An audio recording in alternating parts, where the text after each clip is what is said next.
ధ్యానానికి ముందు నా చిన్నతనం అంతా నేను తిట్టుకున్నాను. ఎందుకంటే నేను 3వ తరగతి చదివేటప్పుడు అనంతపూర్ పంపారు మా తాతగారు, మా చిన్నాన్న వద్దకు. నా తల్లి ప్రేమను నేను పొందలేదు. చాలా బాధేశారు. చిన్న వయసు, మనకేం తెలియదు, ఎక్కడ పంపితే అక్కడికి వెళ్ళాలి. నా జీవితం చిన్నప్పటి నుండి పెద్ద ఛాలెంజ్ అని ధ్యానంలో వచ్చాక తెలిసింది.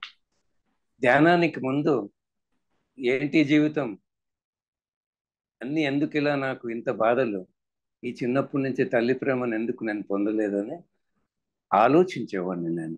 నా చిన్నతనమే అలా గడిపింది. నేను డిగ్రీ చదివేదాకా అనంతపూర్లోనే నా చదువు. నేను ఎల్ఆర్జి ఇంగ్లీష్ మీడియం స్కూల్, అనంతపూర్లో చాలా ఫేమస్ స్కూల్. మా బ్యాచ్తోనే మొదలైంది. అంటే నేను 6th స్టాండర్డ్ చదివేటప్పుడు ఆ స్కూల్ మొదలైంది. రామచంద్ర నగర్లో ఒక చిన్న బిల్డింగ్లో మొదలుపెట్టి, తర్వాత జేఎన్టీయు రోడ్లో పెద్దగా స్కూల్ కట్టించి అక్కడికి మార్చడం జరిగింది. మరి పియూసి ఆర్ట్స్ కాలేజ్లో, డిగ్రీ కంప్లీట్ కాలేదు కానీ ఆర్ట్స్ కాలేజ్లోనే నా చదువు జీవితం అంతా అక్కడ అనంతపూర్లో జరిగింది. మా చిన్నాన్న, మా పిన్ని దగ్గర ఉండేవాడిని నేను. తల్లి ప్రేమను ఆ వయసులో నేను పొందలేదు. ఇది ఒక పెద్ద ఛాలెంజ్ నా లైఫ్లో.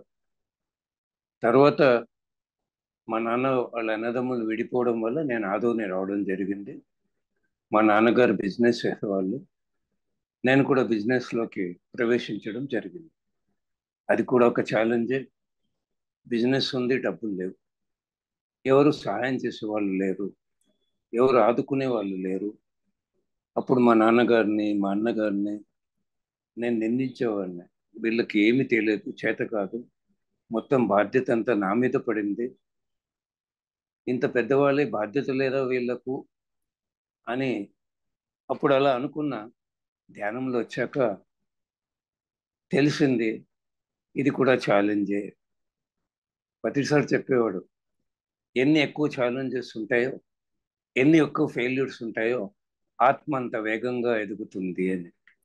ఇప్పుడు నాకు అర్థమవుతుంది, నా డిజైన్ ఆఫ్ లైఫ్లో చిన్నప్పటి నుండి నేను ఛాలెంజెస్ తీసుకునే ఈ డిజైన్ తెచ్చుకున్నానని ఎప్పుడైతే అర్థమైందో, అప్పుడు తిట్టుకున్న సంఘటనలు, జీవితము, వ్యక్తుల్ని ఇప్పుడు నేను వాళ్ళందరికీ క్షమాపణ కోరుకుని కృతజ్ఞతలు తెలుపుకుంటున్నాను. నా డిజైన్ ఆఫ్ లైఫ్ ఎంత అద్భుతంగా నేనే తెచ్చుకున్నానో నాకు అర్థమైంది, జ్ఞానం అంతా కూడా. ఇలా నేను ధ్యానానికి ముందు, ధ్యానం తర్వాత, ఇక చిన్నప్పటి నుండి పూజలు చేసేవాడిని కాదు, నమ్మేవాడిని కాదు. మా అమ్మ, ఇంట్లో పెద్దవాళ్ళంతా చేసేవాళ్ళు. నేను కనీసం దేవుడికి ఇలా మొక్కేవాడిని కూడా కాదు. మా అమ్మతో ఆర్గ్యుమెంట్ చేసేవాడిని. చదువుకుంటే చదువు వస్తుంది కానీ పూజ చేస్తే చదువు వస్తుందా? కష్టపడి డబ్బులు సంపాదిస్తే డబ్బులు వస్తాయి కానీ పూజ చేస్తే డబ్బులు వస్తాయా? కానీ దేవుడు లేడని ఎప్పుడు చెప్పేవాడిని కాదు. ఇంట్లో ఏదైనా వ్రతం చేస్తే అందరితో కూర్చునేవాడు. నాలో ఒక తపన ఉండేది, దైవశక్తి ఎక్కడ ఉన్నది, దీన్ని ఎలా వినియోగించుకోవాలి, కేవలం నా కోసం నేను జీవించకూడదు అనే తపన నా చిన్నప్పటి నుంచి ఉండేది. నేను ఎవరితో చెప్పుకునేవాడిని కాదు, పంచుకునేవాడిని కాదు, నా భార్యతో కానీ ఎవరితో కాదు. అలా ఒక తపనతో నేను జీవించేవాడిని. అది ధ్యానానికి ముందు నా జీవితం. 1997 ఆగస్ట్ 2, 2వ తేదీ శనివారం రాత్రి నేను షాప్లో బిజినెస్ చేస్తూ ఉన్నా. ఒక మహానుభావుడు, ఈరోజు నేను ఆయన కృతజ్ఞతలు తెలుపుతున్నా, ఒక కరపత్రం ఇచ్చాడు, పత్రిసారిది, చిన్న కరపత్రం. అందులో సారు గురించి, ధ్యానం గురించి ఉంది. అది నన్ను, సార్ను కలిపినటువంటి ఒక అద్భుతమైనటువంటి ఒక బహుమానం, ఆ కరపత్రం. ఆ ఇచ్చిన మహానుభావుడికి నేను హృదయపూర్వకంగా ప్రణామాలు, కృతజ్ఞతలు తెలుపుకుంటున్నా. ఆ కరపత్రం చూసిన వెంటనే నా గురువు నన్ను వెతుక్కుంటూ వచ్చాడు అనిపించింది. నేను ఏ గురువు దగ్గరికి వెళ్ళలేదు, ఎవరి కాళ్ళు మొక్కడం ఇష్టం లేదు. మా షాప్ పైన బ్రహ్మకుమారి వాళ్లకు మేము రెంట్కి ఇచ్చాము ఒక గది. వాళ్ళు ఎప్పుడు పిలిచేవాళ్ళు అన్నగారు రాండి అని వెళ్ళేవాడిని కాదు. మా తమ్ముళ్ళు ఇద్దరు ఎస్ఎస్ఐ మెడిటేషన్ చేసేవాళ్ళు, అందులో ప్రవేశించారు. నా కస్టమర్స్, స్నేహితులు సివివి మెడిటేషన్, రామచంద్ర మెడిటేషన్, రకరకాల పద్ధతులు వాళ్ళు ఎందరు ఆహ్వానించినా నాకు ఎప్పుడు ఎక్కడికి వెళ్ళాలనిపించలేదు. ఆ కరపత్రంలో గురువు గారి ఫోటో, పేరు చూసిన వెంటనే నాకు దొరికాడు, నాకు సద్గురువు నన్ను వెతుక్కుంటూ వచ్చాడని. రేపు తెల్లవారుజామున ఎప్పుడవుతుందా, ఆదివారం 10 గంటలు ఎప్పుడవుతుందా అని తపనతో వాసవి కళ్యాణ మంటపం అని ఆదోనిలో ప్రతిసారి 1994 నుంచి 1997, 3 సంవత్సరాలు 10 రోజులకు 15 రోజులకు ఒకసారి వచ్చేవాడట. నాకు తెలియదు. అక్కడ ఒక రమణమూర్తి అనే స్కూల్ టీచర్ సార్కి ఏదో క్లాస్ అరేంజ్ చేసి ఇద్దరు ముగ్గురు వస్తే వాళ్ళకు 1 గంట ధ్యానం చేయించి క్లాస్ చెప్పి వెళ్ళేవారు. మన గురువు గారికి ఆదోనిలో ఒక చిన్న ప్రోగ్రాం ఏర్పాటు చేసుకోవడానికి 3 సంవత్సరాలు పట్టిందండి. ఆ ప్రోగ్రాంకు నేను వెళ్ళడం జరిగింది. ఉదయం 10:30కు మొదలైంది. మొట్టమొదటి వ్యక్తి నేనే హాల్లో కూర్చున్నాను. అంత తపనతో వెళ్ళాను. మరి ఆ ప్రోగ్రాం ఎంత అద్భుతంగా జరిగిందంటే, అక్కడ అనుభవాలు పంచుకునే వాళ్ళు స్టేజ్ మీద 40 మంది, అనుభవాలు వినేవాళ్ళు 30 మంది, వినేవాళ్ళు 30 మంది, చెప్పేవాళ్ళు 40 మంది. ధర్మవరం, గుంటకల్, ఎమ్మిగనూరు, కర్నూలు అందరిని తీసుకొచ్చాడు సార్. అందరి అనుభవాలు వినిపించారు. అందులో ఫ్రాన్స్ నుంచి ఒక మాస్టర్ వచ్చాడు, ఫిలిప్స్ అని, ప్యారిస్ నుండి. ఆయన ఏం చెప్పాడంటే, నేను 40 దేశాలు తిరిగాను, అన్ని రకాల ధ్యాన పద్ధతులలో నేను ప్రవేశం ఉంది, ధ్యానం చేశాను, అన్ని ఎక్స్పెరిమెంట్స్ చేశాను. 9 నెలల నుండి నేను ప్రతిసారితో తిరుగుతూ ఉన్నా. నేను తెలుసుకున్న సత్యం ఏమిటంటే, ఇంత సులభమైన ధ్యానము, ఇంత అద్భుతమైన ధ్యానము, ఇంత సరి అయిన ధ్యానము ఇంకా ఏదీ లేదు. మీ సమయాన్ని వృధా చేసుకోకండి తిరిగి తిరిగి అని ఆయన చెప్పడం జరిగింది.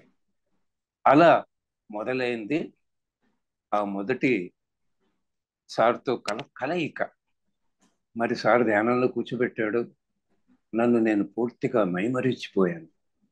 3 రకాల ఆనందం ఉంది: విషయానందం, భజనానందం, బ్రహ్మానందం. ధ్యానానికి ముందు హాయిగా తినడం, ఎంజాయ్ చేయడం, ఇది విషయానందం, కావాల్సినవన్నీ తినడం. 1997 మార్చిలో మా స్నేహితుడి ద్వారా షిరిడి సాయి భజన్స్లో ప్రవేశించాడు బలవంతంగా. ఆ భజన్స్ విన్నప్పుడు మనసు హాయిగా అనిపించి భజనానందం పొందారు. 1997 మార్చి నుంచి సారును కలుసుకునే రోజు వరకు భజన్స్. ఏ రోజైతే సారును కలిశానో, ధ్యానం చేశానో, ఆ బ్రహ్మానందాన్ని పొందానో, భజనను ఆపేశాను. సాయి భజన్స్ అక్కడితో అంతం చేశాను. ఆ మొదటి రోజు ఆ ఆనందం అది అనుభవించాల్సిందే, కానీ ఇలా ఉంటుంది అని చూపించడానికి కానీ చెప్పడానికి కానీ వీలు లేదు. గులాబ్ జామ్ తినిపించి విషయానందం ఎలా ఉంటుందని చెప్పవచ్చు. చక్కని సంగీతం వినిపించి భజనానందం ఇలా ఉంటుందని అనుభూతి చెందించవచ్చు. కానీ బ్రహ్మానందం అది ఎవరికి వారు వారిని మరచిపోయి ఆ అంతరంగంలో ప్రవేశించినప్పుడు పొందే ఆనందం అది దివ్యమైన ఆనందం. అప్పుడు అనిపిస్తుంది ఇంకేం అక్కర్లే ఈ జీవితం, ఇలా ఉండిపోదమ్మా. జీవితకాలం ఆ ఆనందాన్ని నేను అనుభవించాను.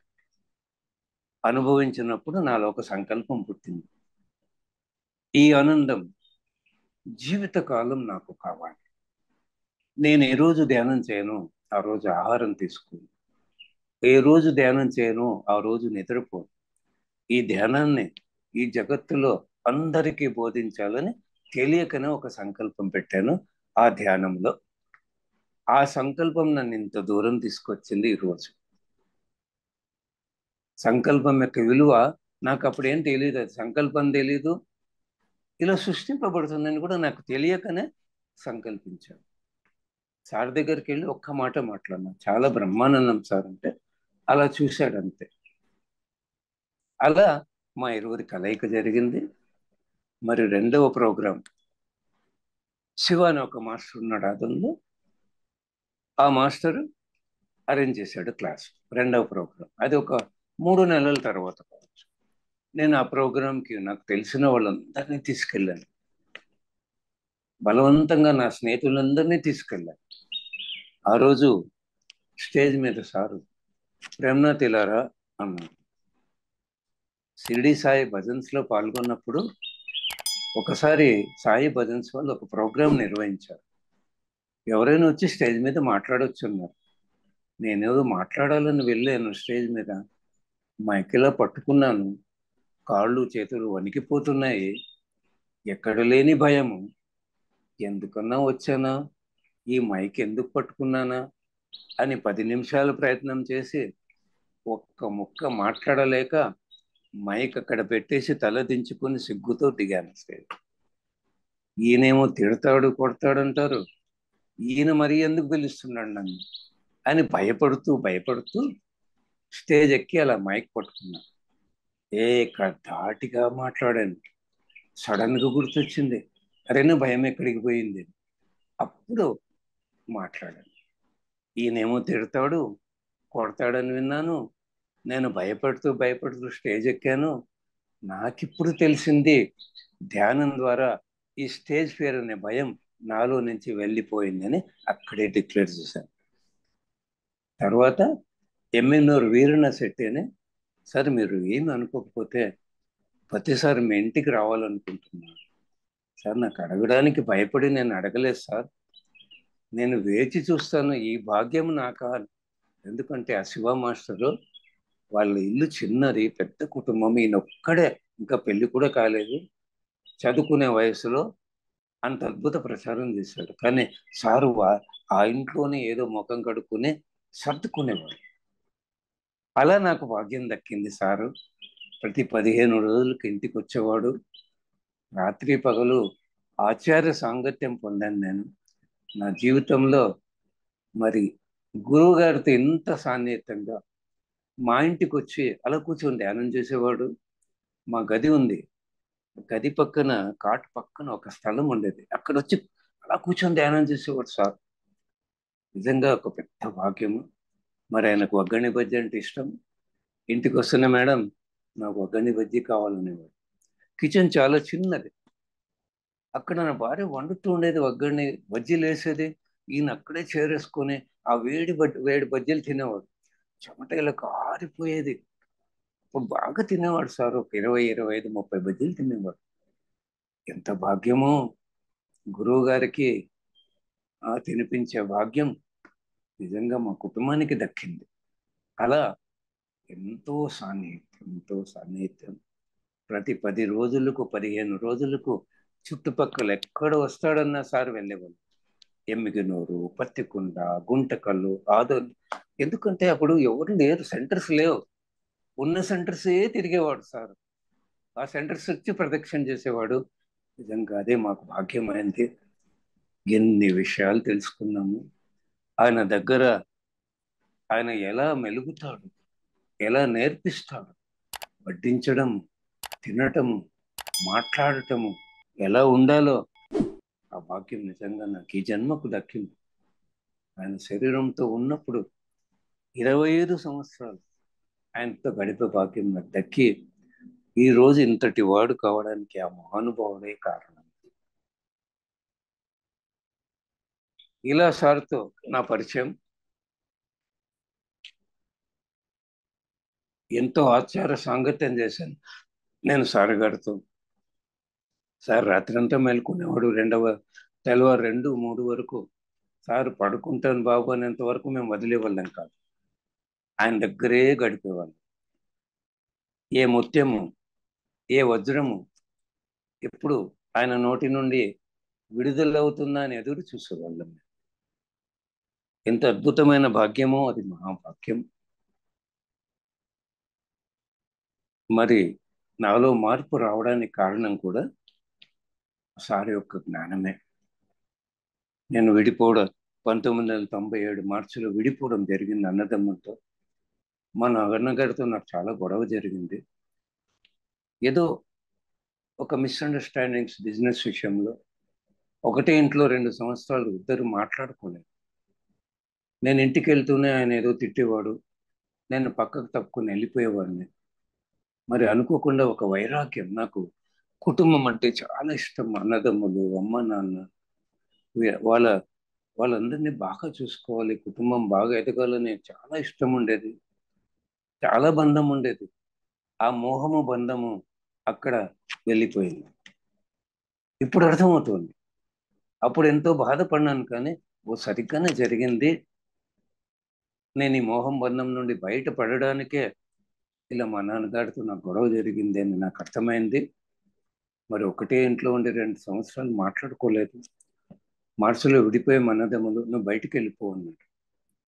ఇక జీవితంలో మేము కలవమేమో, మాట్లాడుకోమేమో అనుకుంటూ ఇంట్లో నుండి బయటకు వచ్చాను. అందరితో మా నాన్నగారి గురించి, అన్నదమ్ముల గురించి నెగిటివ్గా మాట్లాడేవాళ్ళు.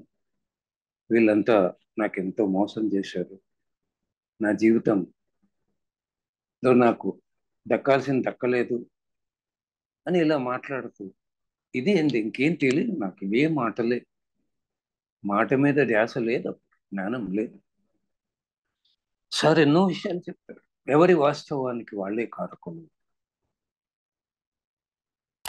మనం జన్మ తీసుకోవడానికి ముందు స్త్రీ జన్మ తీసుకోవాలా, పురుష జన్మ తీసుకోవాలి, మన రూపం ఎలా ఉండాలి, మన ఆకారం ఎలా ఉండాలి, మన రంగు ఎలా ఉండాలి, మన కుటుంబంలో ఎవరు ఉండాలి, మన జీవితంలో మనకేం కావాలి, ఏ తల్లి గర్భం నుండి జన్మ తీసుకోవాలి, ప్రతిదీ కూడా మనమే నిర్ణయించుకుని వచ్చాము.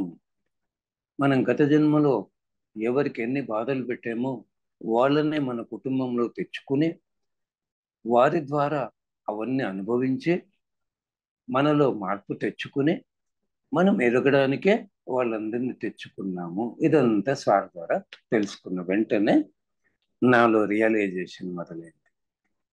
మానవత్వం నుండి దైవత్వం వైపు నా ప్రయాణం మొదలైంది. ఎప్పుడైతే సారు చెప్పాడో నేను స్వీకరించాను. ఆ క్షణమే నా మనసులో కుటుంబం పట్ల ఉన్న నెగిటివ్ భావనలన్నీ కూడా తొలగిపోయాయి. నాకు వారందరి ప్రేమ కావాలనిపించింది. హృదయపూర్వకంగా నా మనసులో నేను వాళ్ళందరికీ క్షమాపణ చెప్పుకున్నాను. నేను మా అమ్మాయి పెళ్లి జాతకం చూపించకుండా శూన్యమాసము, పెళ్లిళ్ళు చేయని మాసము, మంగళవారము, రాహుకాలము పెళ్లి చేశాం. ఆ ముహూర్తం పెట్టింది మన గురువు గారే. మరి ఇటువంటి పెళ్లికి అందులో 1998లో ఎవరు ఒప్పుకోరండి. మేమంతా సాంప్రదాయంతో జీవించే కుటుంబం.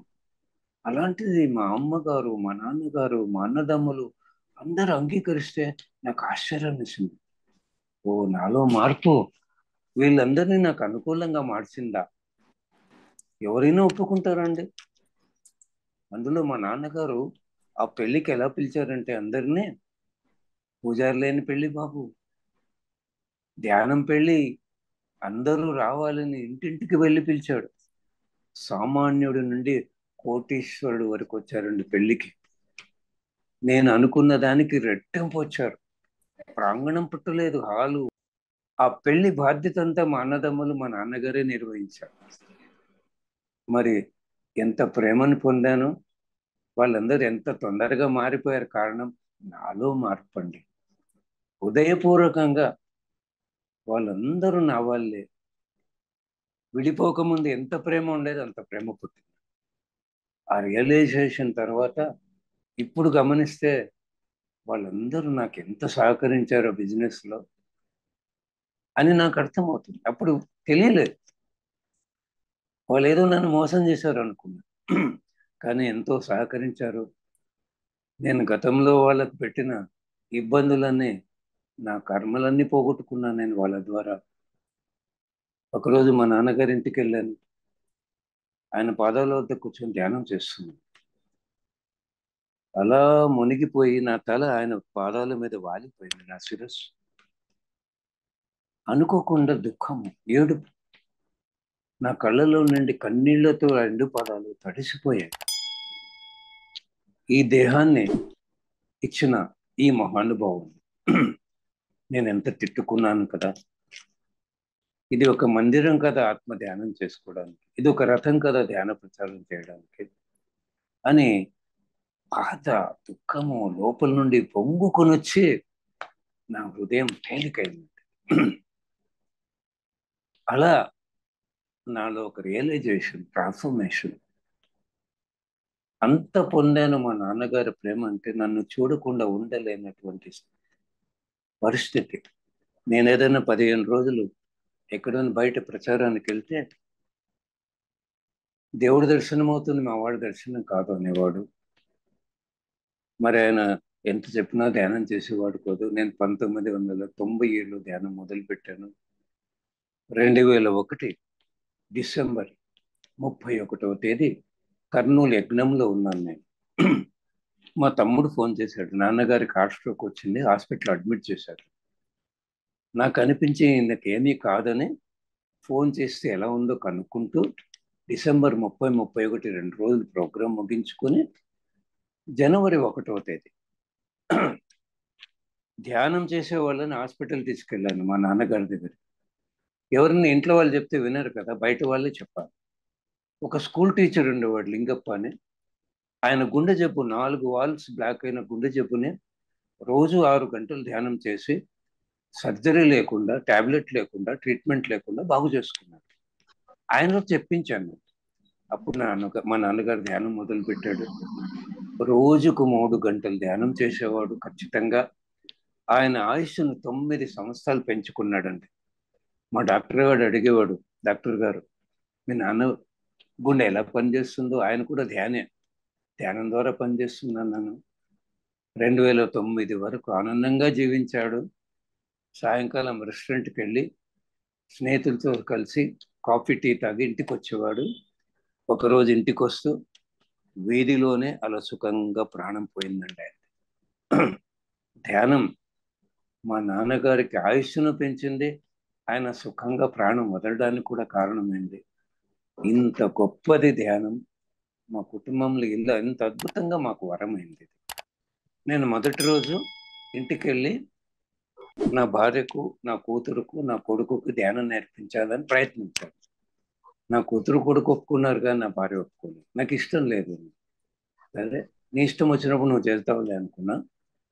ఒక 6 నెలల తర్వాత నేను షాప్లో ధ్యాన లహరి అని ఒక మ్యాగజైన్ మన శివప్రసాద్ గారు, తిరుపతి శివప్రసాద్ మాస్టర్ అప్పుడు పంపించేవారు. అది చదువుతూ ఉన్నా. అందులో ఒక ఆర్టికల్ ఉందండి, ఇంట్లో 2, 3 ధ్యానం చేస్తే ఆ ఎనర్జీ ఫ్రీక్వెన్సీ మిగతా వాళ్ళంతా ధ్యానంలోకి వస్తారు అని.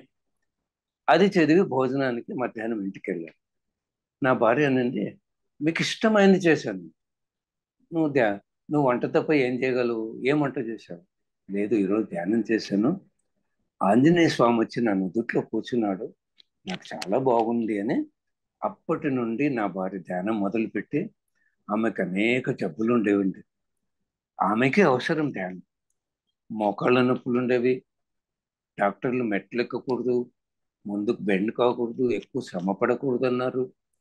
వీపు నొప్పి వస్తే ఏడ్చేది, గర్భాశయం తొలగించకపోతే క్యాన్సర్ వస్తుందని చెప్పారు. చలికాలం ఊపిరి ఆగిపోయి సైనస్ ప్రాబ్లం, ఎక్కడ ప్రాణం పోతుందని భయం వేసేది. ఐరన్ కానీ ఫ్రిడ్జ్ కానీ తెస్తే బాడీ అంతా ఇరిటేషన్, చర్మ వ్యాధి. ఇన్ని పెద్ద వ్యాధులు, చిన్న వ్యాధులు రకరకాలుగా, అన్ని వ్యాధులు. రోజు 1-2 గంటలు ధ్యానం చేసి నా భార్య 2 నెలల్లో పూర్తిగా పోగొట్టుకుందండి. 25 సంవత్సరాల కిందట పోగొట్టుకుంది. ఈరోజు నాతో అడవులకు వచ్చి కొండలెక్కుతుంది. మోకాళ్ళ నొప్పులు లేవు, గర్భాశయం సర్జరీ చేయించలేదు, చర్మ వ్యాధి లేదు, వెన్ను నొప్పి లేదు, చక్కటి ఆరోగ్యంతో మందులు డాక్టర్ లేకుండా భార్య చక్కగా జీవిస్తుంది.